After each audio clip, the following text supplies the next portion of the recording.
Schizophrenia అంటే మనం simple టర్మ్‌లో చెప్పాలంటే తెలుగులో పిచ్చి అంటారనమాట. మనము చూస్తుంటాం కొంతమంది పిచ్చి పిచ్చిగా బిహేవ్ చేస్తుంటారు.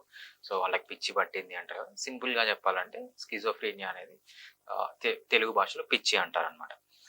ఇది చాలా ఇంపార్టెంట్ ఎందుకంటే ఎంత కామన్ అంటే ఇది ప్రతి 100 మందిలో ఒకరికి, లేకపోతే ప్రతి 700 మందిలో ఒకరికి, 100-700 మందిలో ఒకరికి తన లైఫ్ టైమ్‌లో ఏదో ఒకసారి వస్తుందనమాట. దాన్ని స్కిజోఫ్రీనియా అంటారు.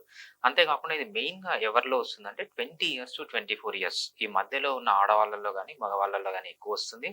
సో, వీళ్ళలో చూసే మెయిన్ ప్రాబ్లమ్ ఏంటంటే వీరిలో ఒక 100 మందిని తీసుకున్నామనుకోండి స్కిజోఫ్రీనియా ఉన్న ఒక 33 మంది దీంట్లో ఏం జేస్తారంటే సూసైడ్ కోసం అటెంప్ట్ జేస్తారనమాట. అంత డేంజరస్.